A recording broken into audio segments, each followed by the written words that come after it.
Hey everyone, welcome to my backyard. I thought this would be a fun place to start a fun video.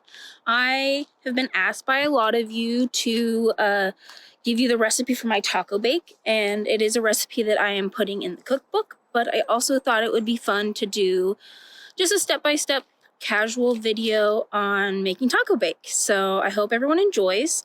I'm not going to be on camera a whole lot. I'm just going to be focusing more on what I'm cooking. And if anyone has any questions, you can reach out to me. And I'm going to try and link this recipe to the video. I'm very amateur at what I'm doing, so I'm going to do my best. But we're going to head on into the kitchen and we're going to get started. See you guys soon. All right, so we're gonna start with cooking all the inside bits. I have a pretty decent sized skillet. I'm gonna get this started up. About medium-high heat. I'm gonna put some oil in this pan. While this heats up, I'm gonna show you everything we're gonna cook today. So I have about a pound of ground turkey thawed. I have a can of rinsed black beans, can of corn, can of petite diced tomatoes. You can use whatever diced tomatoes you have. It's just what I had on hand. I have about a half of green bell pepper and then a half a white onion diced. A tablespoon of garlic, and then about a half a jalapeno chopped up. We like it a little spicy, so we're going to add some jalapeno to ours. And then I have taco seasoning. So we're going to cook all of this, and then we're going to assemble our taco bake. So I'm going to cook it up.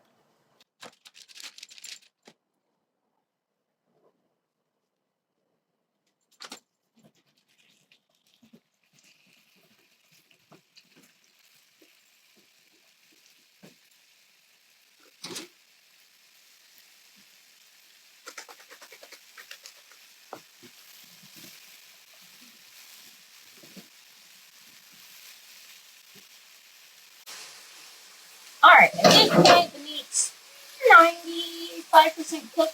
So I'm going to go ahead and add my garlic and jalapeno, and then my bell peppers and onions.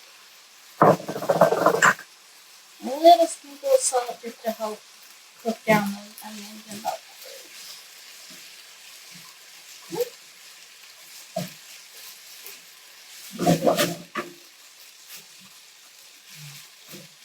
And I'm just going to cook this until the meat's done pretty much.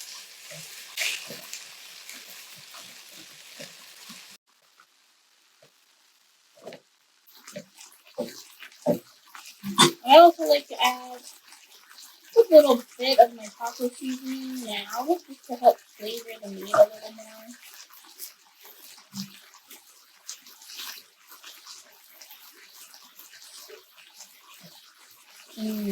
Instantly smell the cumin.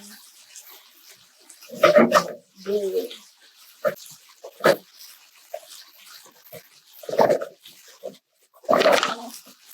I don't cook the vegetables too long. I like them to still be pretty crunchy. So this is the point where I'm going to add my tomatoes. And my corn. And then my black beans.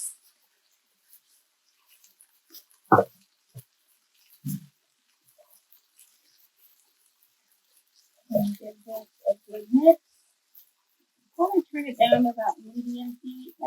Don't need it cooking too hot. So the nice part about this when we assemble it is all this filling is already hot. It's kind of like if you make lasagna and your noodles are already cooked and your sauce is already hot. Like your lasagna doesn't take as long to cook as it would if everything was cooled down or used just raw. And that makes a lot together. And then we're just going to sprinkle on the rest of our taco seasoning. Good little portion of sprinkle of salt. And then I'm one of those people, I keep a little bowl of salt next to my cooking area.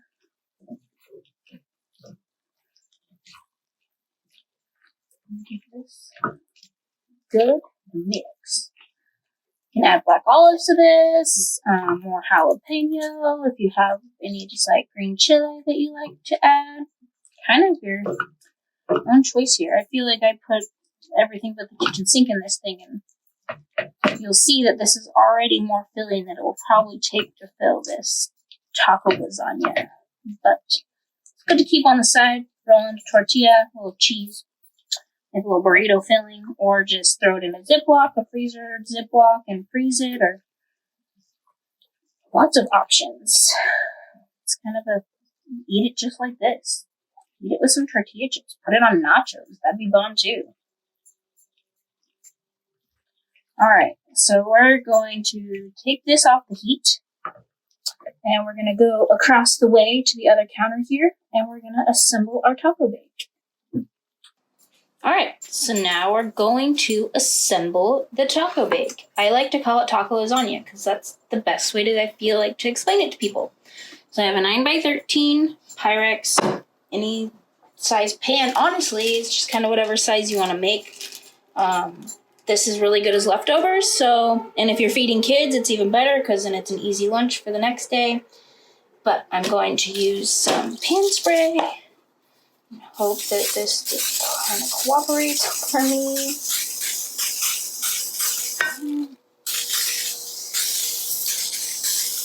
This darn coconut oil spray always gets all clogged up, but it'll do what I need it to do. Cool. So sprayed the pan, and I have some of my favorite green enchilada sauce. This one is medium heat. They do have mild. And again, we like a little spice. So I'm going to just put a little bit of this just to coat the bottom of the pan. You can just pick it up and clang it into your mixer. Just kidding. And coat the bottom of the pan, and then I just take a good little stack of tortillas, whatever is your favorite corn tortilla. And we're just going to kind of just shingle probably 5 tortillas down your 9x13 pan. Down one side and right back up the other. And then I'm going to take some big scoops of our meat and veggie mixture here. Lay it in. Spread this out. Do a little bit more. And then we're going to take, I have just a already pre-shredded Mexi blend cheese. I'm going to sprinkle, a good little handful in there. Again, I'll attach the recipe so you'll know better measurements. And then I like a little sharp cheddar. Kind of use whatever cheese you want. Queso fresco, Monterey Jack. And then we're going to go back to some sauce and just a little drizzle.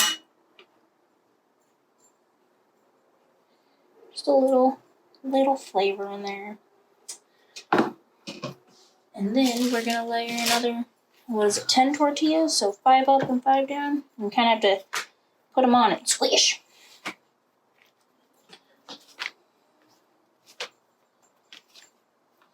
And I'm just going to finish assembling this real quick. You're just going to repeat the process, and we'll top with cheese.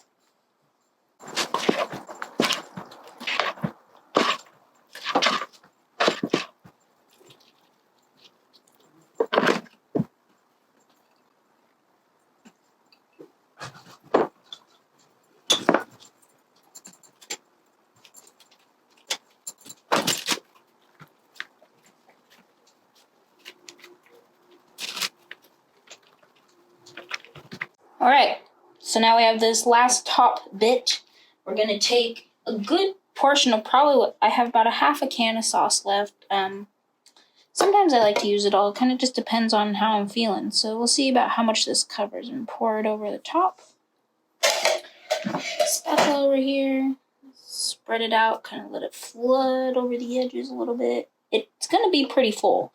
So I would suggest if, when you put this in the oven, cook it on a cookie sheet just in case it bubbles over. Or put a piece of foil underneath just to prevent potential mess. Messes in the oven are no fun. Alright, so this is plenty of sauce. I think I have a little bit of sauce left, but I'll figure out something tasty to do with it. And I have, let's probably say, about a half a cup of Mexi shredded cheese left. Sprinkle, sprinkle, sprinkle. Probably about a quarter cup of sharp cheddar left here.